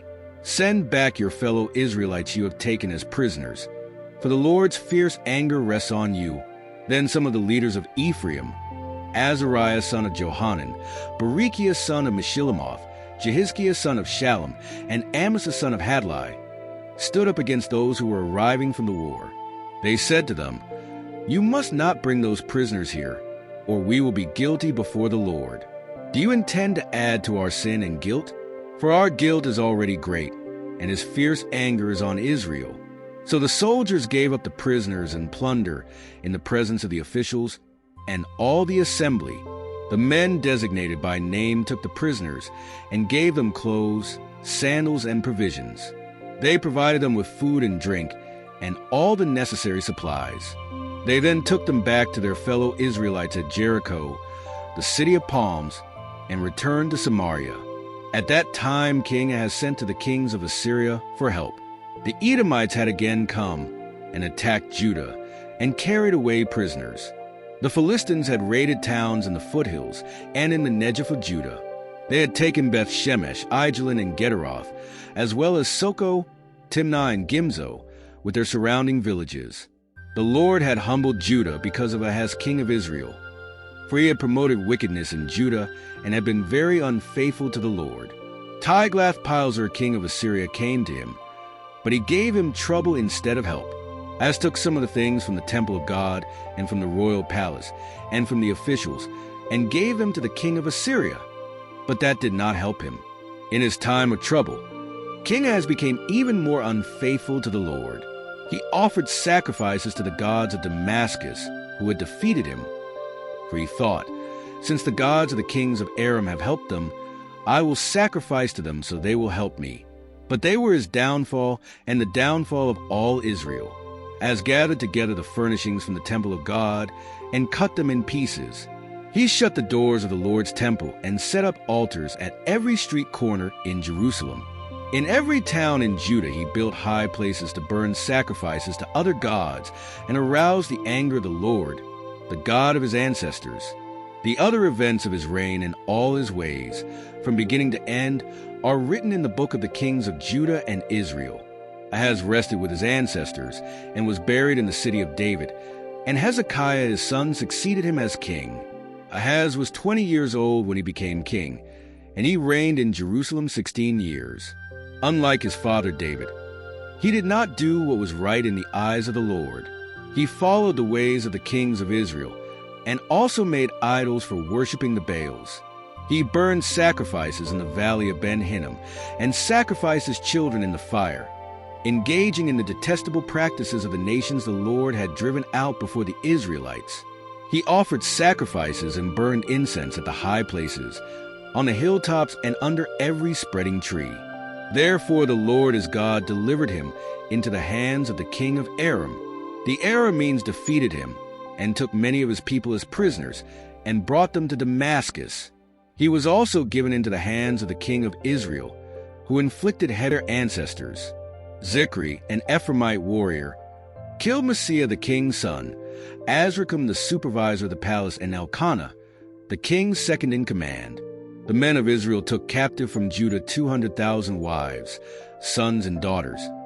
And they also took a great deal of plunder, which they carried back to Samaria. But a prophet of the Lord named Oded was there, and he went out to meet the army when it returned to Samaria.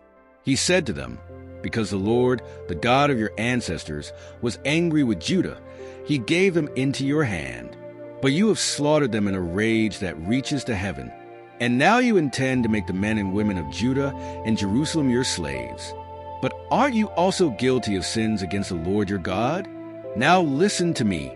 Send back your fellow Israelites you have taken as prisoners, for the Lord's fierce anger rests on you." Then some of the leaders of Ephraim, Azariah son of Johanan, Berechiah son of Meshillemoth, Jehizkiah son of Shallum, and Amasa son of Hadlai, stood up against those who were arriving from the war. They said to them, "You must not bring those prisoners here, or we will be guilty before the Lord.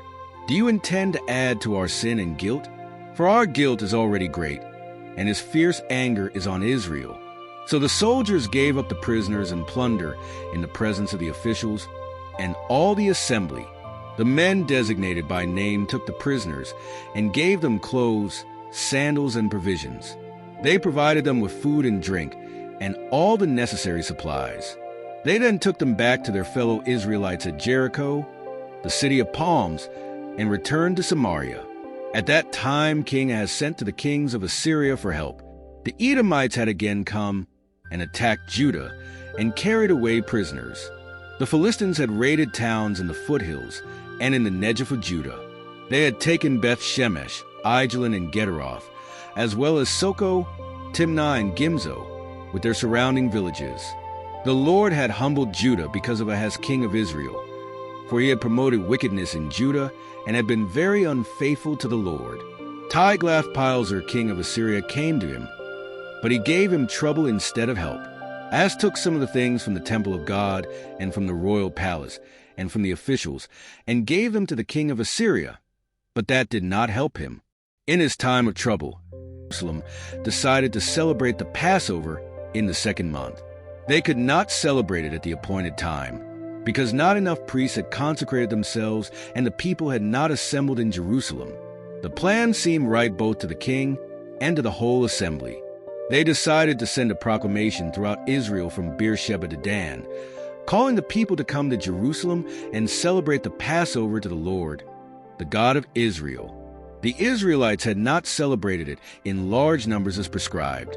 At the king's command, the couriers went throughout Israel and Judah with letters from the king and from his officials, which read, "People of Israel, return to the Lord, the God of Abraham, Isaac, and Israel, that he may return to you who are left, who have escaped from the hand of the kings of Assyria.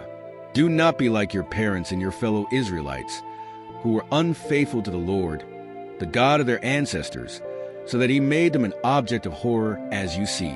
Do not be stiff-necked, as your ancestors were. Submit to the Lord. Come to the sanctuary, which he has consecrated forever. Serve the Lord your God, so that his fierce anger will turn away from you. If you return to the Lord, then your fellow Israelites and your children will be shown compassion by their captors and will return to this land. For the Lord your God is gracious and compassionate. He will not turn his face from you if you return to him." The couriers went from town to town in Ephraim and Manasseh, as far as Zebulun, but people scorned and ridiculed them. Nevertheless, some from Asher, Manasseh, and Zebulun humbled themselves and went to Jerusalem. Also in Judah, The hand of God was on the people to give them unity of mind to carry out what the king and his officials had ordered, following the word of the Lord. A very large crowd assembled in Jerusalem to celebrate the festival of unleavened bread in the second month. They removed the altars in Jerusalem and cleared away the incense altars and threw them into the Kidron Valley. They slaughtered the Passover lamb on the 14th day of the second month. The priests and Levites were ashamed and consecrated themselves and brought burnt offerings to the temple of the Lord. Then they took their positions at the Lord's altar, instructed the Levites to slay the Passover lambs for the people and to sacrifice for the Lord, as prescribed in the book of Moses, the man of God. The Levites did this with great zeal. The priests splashed. The assembly of Judah rejoiced, along with the priests and Levites and all who had assembled from Israel, including the foreigners who had come from Israel and those who lived in Judah. There was great joy in Jerusalem, for since the days of Solomon son of David, king of Israel, there had been nothing like this in Jerusalem. The priests and Levites stood to bless the people, and God heard them, for their prayer reached heaven, his holy dwelling place. When all this had ended, the Israelites who were there went out to the towns of Judah, smashed the sacred stones, and cut down the Asherah poles. They destroyed the high places and the altars throughout Judah and Benjamin, as well as in Ephraim and Manasseh. After they had destroyed all of them, the Israelites returned to their own towns and to their own property. Hezekiah assigned the priests and Levites to divisions, each of them according to their duties as priests or Levites, to offer burnt offerings and fellowship offerings, to minister in the gates of the Lord's dwelling, and to offer praises there. The king provided for the morning and evening burnt offerings, as well as the burnt offerings for the Sabbaths, the new moons and the appointed festivals, as written in the law of the Lord. He told the people living in Jerusalem to give the portion due the priests and Levites, so they could devote themselves to the law of the Lord. As soon as the order went out, the Israelites generously gave the firstfruits of their grain, new wine, olive oil, honey, and all that the fields produced. They brought a great amount, a tithe of everything. The people of Israel and Judah who lived in the towns of Judah also brought a tithe of their herds and flocks and a tithe of the holy things dedicated to the Lord their God, and they piled them in heaps. They began doing this in the 3rd month and finished in the 7th month. When Hezekiah and his officials came and saw the heaps, they praised the Lord and blessed his people Israel. Hezekiah asked the priests and Levites about the heaps, and Azariah the chief priest from the family of Zadok answered, "Since the people began to bring their contributions to the temple of the Lord, we have had enough to eat and plenty to spare, because the Lord has blessed his people, and this great amount is left over." Hezekiah said to the people, "You have done a tremendous thing. Now dedicate yourselves to the Lord. Do not forget the house of your God. Bring in your tithes and offerings, so that the work of the temple may continue."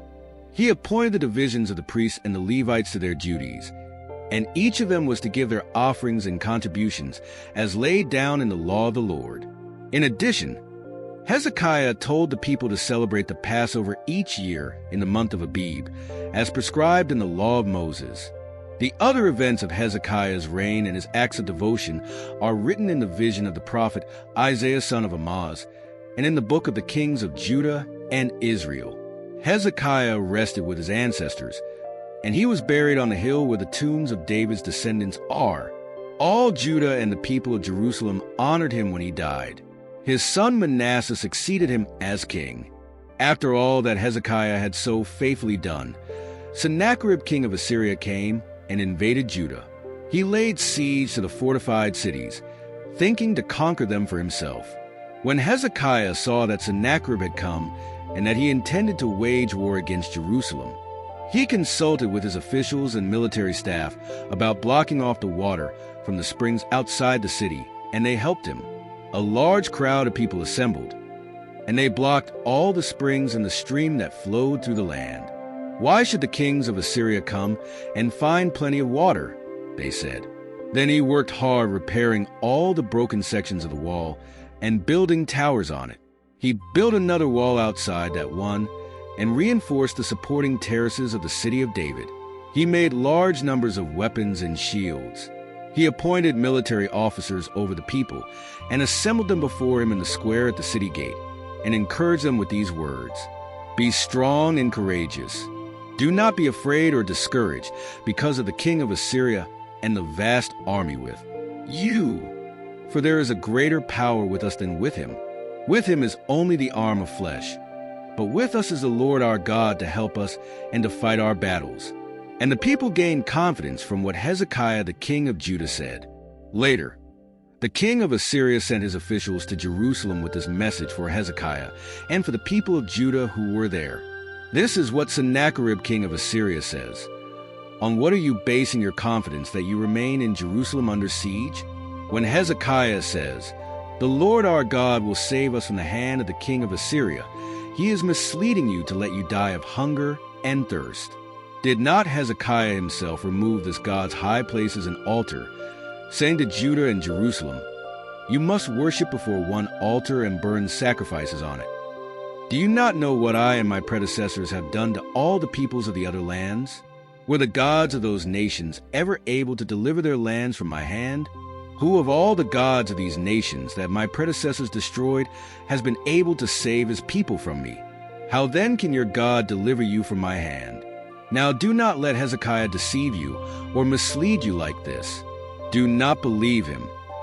For no god of any nation or kingdom has been able to deliver his people from my hand or the hand of my predecessors. How much less will your God deliver you from my hand? Sennacherib's officials spoke further against the Lord God and against his servant Hezekiah.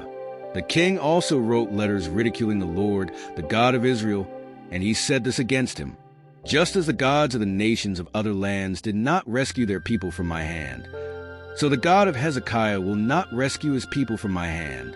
Then they called out in Hebrew to the people of Jerusalem who were on the wall, to terrify them and make them afraid in order to capture the city.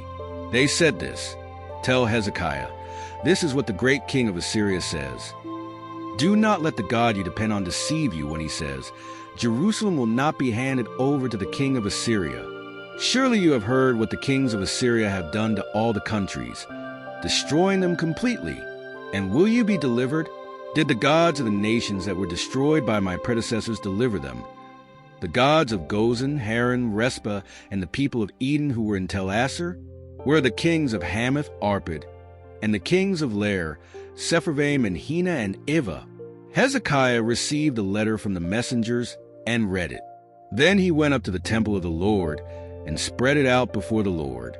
And Hezekiah prayed to the Lord, "Lord, the God of Israel, enthroned between the cherubim, you alone are God over all the kingdoms of the earth. You have made heaven and earth. Give ear, Lord, and hear. Open your eyes, Lord, and see. Listen to all the words Sennacherib has sent to ridicule the living God. It is true, Lord, that the Assyrian kings have laid waste all these peoples and their lands. They have thrown their gods into the fire and destroyed them, for they were not gods but only wood and stone, fashioned by human hands.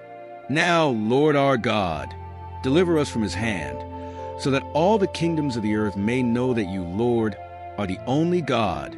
Then Isaiah son of Amoz sent a message to Hezekiah.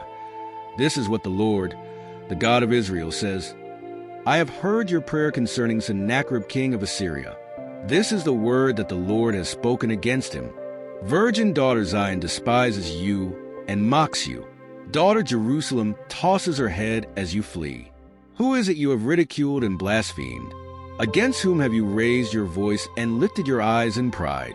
Against the Holy One of Israel. By your messengers you have ridiculed the Lord, and you have said, with my many chariots I have ascended the heights of the mountains, the utmost heights of Lebanon. I have cut down its tallest cedars, the choicest of its junipers. I have reached its farthest heights, the finest of its forests. I have dug wells in foreign lands and drunk the water there. I have dried up all the streams of Egypt with the soles of my feet. Have you not heard? Long ago I ordained it. In days of old I planned it. Now I have brought it to pass that you have turned fortified cities into piles of stone. Their people, drained of power, are dismayed and put to shame. They are like plants in the field, like tender green shoots, like grass in the fields, like grass in the fields and like flowers. I know when you rise and when you sit, when you come and go, and how you rage against me. Because you rage against me, and because your insolence has reached my ears, I will put my hook in your nose and my bit in your mouth, and I will make you return by the way you came. This will be the sign for you, Hezekiah. This year you will eat what grows by itself, and the second year what springs from that. But in the third year sow and reap, plant vineyards and eat their fruit. Once more a remnant of the kingdom of Judah will take root below and bear fruit above. For out of Jerusalem will come a remnant, and out of Mount Zion a band of survivors. The zeal of the Lord Almighty will accomplish this. Therefore this is what the Lord says about the king of Assyria. He will not enter the city or shoot an arrow here. He will not come before it with shield or build a siege ramp against it. By the way that he came he will return. He will not enter the city, declares the Lord. I will defend this city and save it, for my sake and for the sake of David my servant. That night the angel of the Lord went out and put to death 185,000 in the Assyrian camp. When the people got up the next morning, there were all the dead bodies. So Sennacherib king of Assyria broke camp and withdrew. He returned to Nineveh and stayed there. One day, while he was worshiping in the temple of his god Nisroch, his sons Adramelech and Sharezer killed him with the sword, and they escaped to the land of Ararat. And Esarhaddon his son succeeded him as king. Manasseh was 12 years old when he became king, and he reigned in Jerusalem 55 years.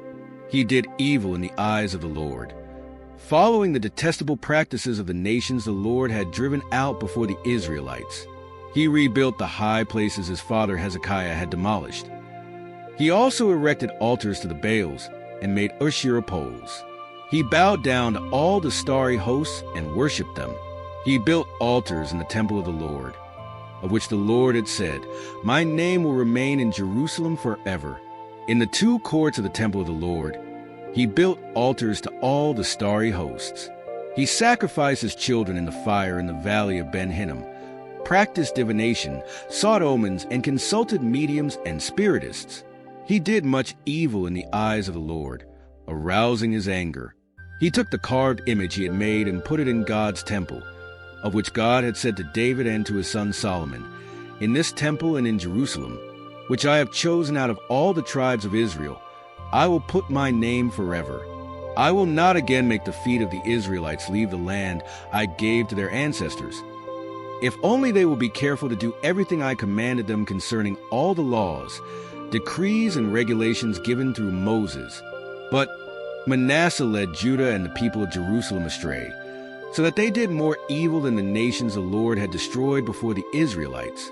The Lord spoke to Manasseh and his people, but they paid no attention. So the Lord brought against them the army commanders of the king of Assyria, who took Manasseh prisoner. They put a hook in his nose, bound him with bronze shackles, and took him to Babylon. In his distress he sought the favor of the Lord his God, and humbled himself greatly before the God of his ancestors. And when he prayed to him, the Lord was moved by his entreaty and listened to his plea. So he brought him back to Jerusalem and to his kingdom. Then Manasseh knew that the Lord is God. Afterward, he rebuilt the outer wall of the city of David, west of the Gin spring in the valley, as far as the entrance of the fish gate, and encircled the hill of Ophel. He also made it much higher. He stationed military commanders in all the fortified cities in Judah. He got rid of the foreign gods and the idol from the Lord's temple, as well as all the altars he had built on the temple hill and in Jerusalem, and he threw them out of the city. Then he restored the altar of the Lord and sacrificed fellowship offerings and thank offerings on it, and told Judah to serve the Lord, the God of Israel. The people, however, continued to sacrifice at the high places, but only to the Lord their God. The other events of Manasseh's reign, including his prayer to his God, and the words the seer spoke to him in the name of the Lord, the God of Israel, are written in the annals of the kings of Israel. His prayer and how God was moved by his entreaty, and all his sin and unfaithfulness, and the sites where he built high places and set up Asherah poles and idols before he humbled himself, are all written in the records of the seers. Manasseh rested with his ancestors and was buried in his palace. And Amon his son succeeded him as king. Amon was 22 years old when he became king, and he reigned in Jerusalem 2 years. He did evil in the eyes of the Lord, as his father Manasseh had done. Amon worshipped and offered sacrifices to all the idols Manasseh had made. But unlike his father Manasseh, he did not humble himself before the Lord. Amon increased his guilt. His officials conspired against him and assassinated him in his palace. Then the people of the land killed all who had plotted against King Amon, and they made Josiah, his son, king in his place. Josiah was 8 years old when he became king, and he reigned in Jerusalem 31 years. He did what was right in the eyes of the Lord, and followed the ways of his father David, not turning aside to the right or to the left. In the 8th year of his reign, while he was still young, he began to seek the God of his ancestor David, and to purge Judah and Jerusalem of high places, Asherah poles, and idols. In his 12th year he begged. Under his direction, the altars of the Baals were torn down. He cut to pieces the incense altars that were above them, and smashed the Asherah poles and the idols. These he broke to pieces and scattered over the graves of those who had sacrificed to them.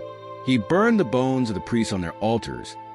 And so he purged Judah and Jerusalem, in the towns of Manasseh, Ephraim, and Simeon, as far as Naphtali and in the ruins around them. He tore down the altars and the Asherah poles, and crushed the idols to powder, and cut to pieces all the incense altars throughout Israel. Then he went back to Jerusalem, in the 18th year of Josiah's reign.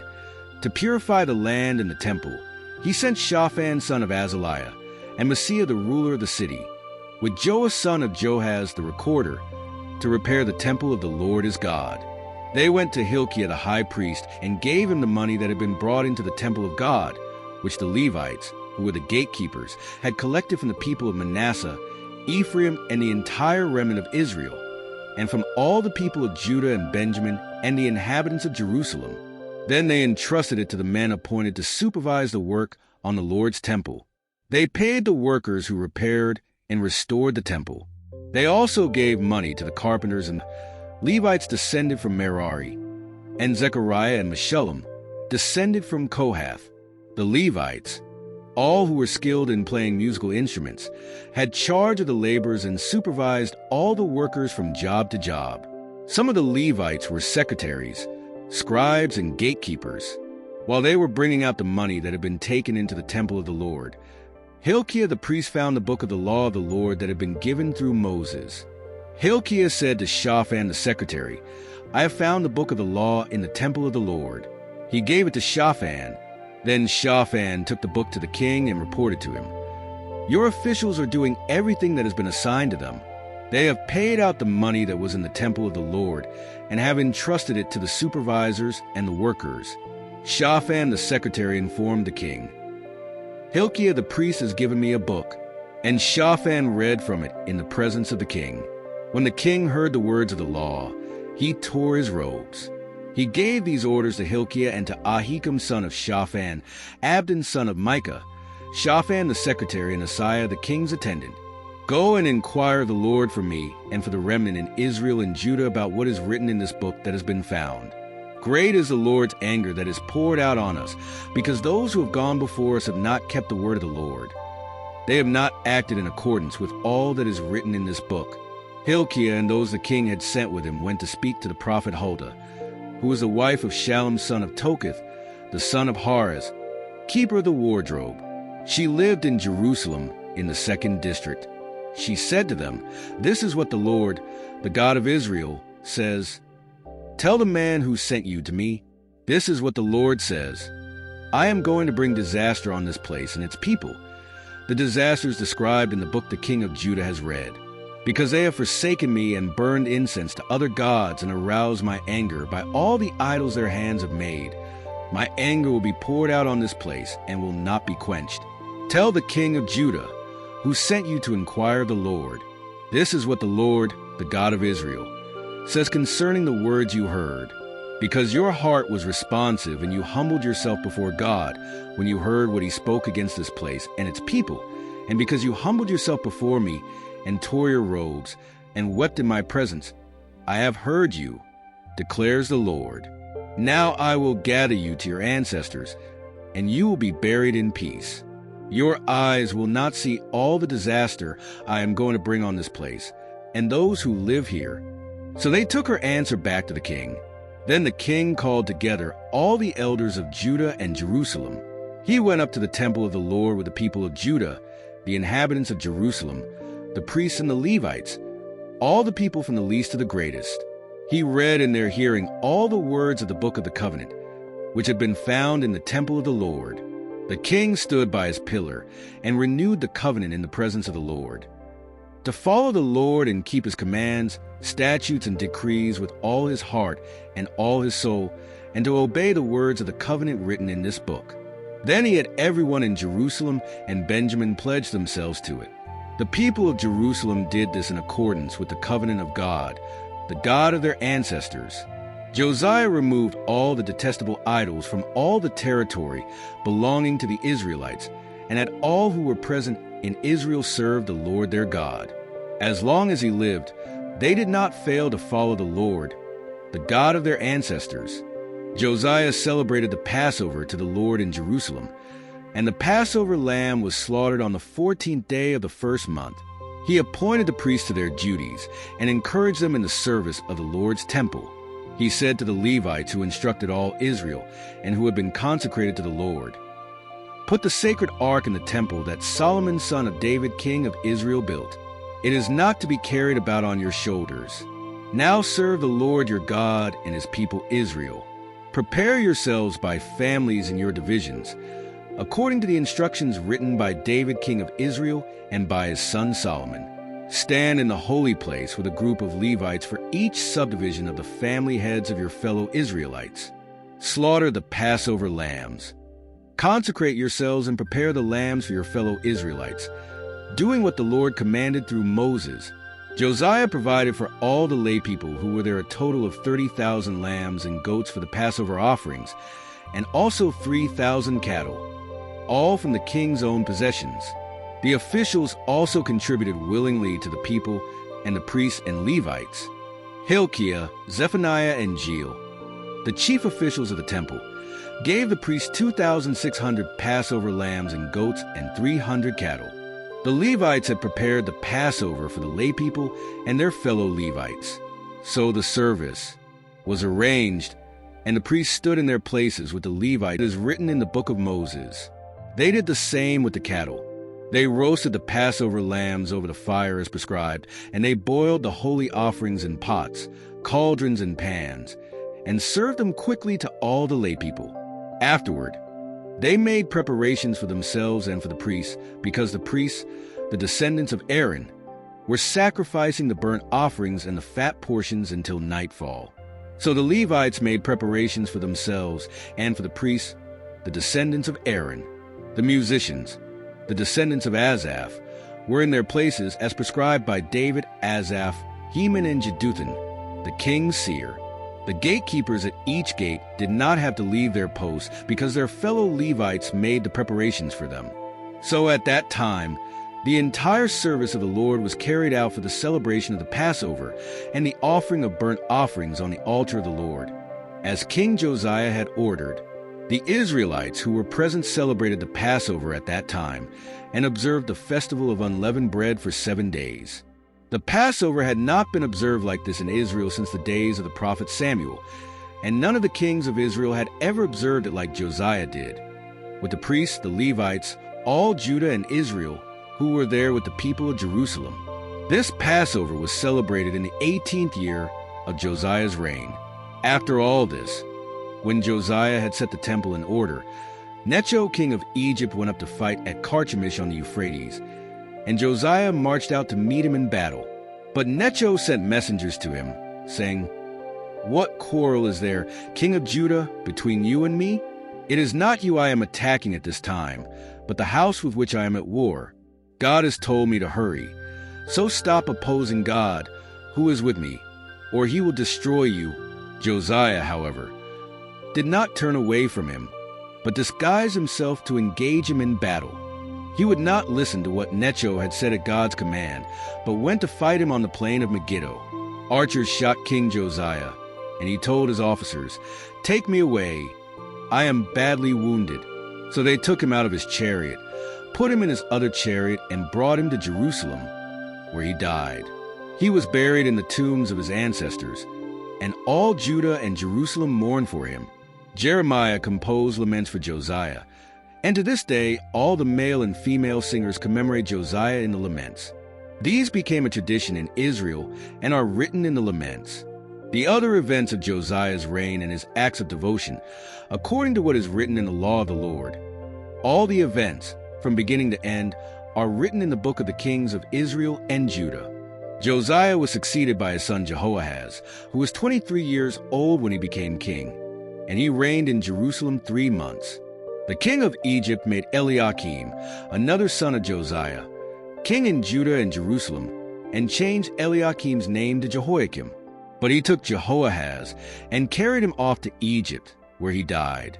Jehoiakim was 25 years old when he became king, and he reigned in Jerusalem 11 years. He did evil in the eyes of the Lord his God, and turned against him. Nebuchadnezzar, king of Babylon, attacked him and bound him with bronze shackles to take him to Babylon. Nebuchadnezzar also took to Babylon articles from the temple of the Lord and put them in his temple there. The other events of Jehoiakim's reign, the detestable things he did, and all that was found against him, are written in the book of the kings of Israel and Judah. And Jehoiakim his son succeeded him as king. Jehoiakim was 18 years old when he became king, and he reigned in Jerusalem 3 months and 10 days. He did evil in the eyes of the Lord. In the spring, Nebuchadnezzar sent for him and brought him to Babylon, together with articles of value from the temple of the Lord, and made his brother Zedekiah king over Judah and Jerusalem. Zedekiah was 21 years old when he became king, and he reigned in Jerusalem 11 years. He did evil in the eyes of the Lord his God, and did not humble himself before Jeremiah the prophet, who spoke the word of the Lord. He also rebelled against King Nebuchadnezzar, who had put him under oath. He became stiff-necked and hardened his heart, and would not turn to the Lord, the God of Israel. The leaders of the priests and the people became more and more unfaithful, following all the detestable practices of the nations, and defiling the temple of the Lord, which he had consecrated in Jerusalem. The Lord, the God of their ancestors, sent word to them through his messengers again and again, because he had pity on his people and on his dwelling place. But they mocked God's messengers, despised his words, and scoffed at his prophets, until the anger of the Lord arose against his people, and there was no remedy. He brought up against them the king of the Babylonians, who killed their young men with the sword in the sanctuary, and did not spare young men or young women, the elderly or the infirm. God gave them all into the hands of Nebuchadnezzar. He carried to Babylon all the articles from the temple of God, both large and small, and the treasures of the Lord's temple, and the treasures of the king and his officials. They set fire to God's temple and broke down the wall of Jerusalem. They burned all the palaces and destroyed everything of value there.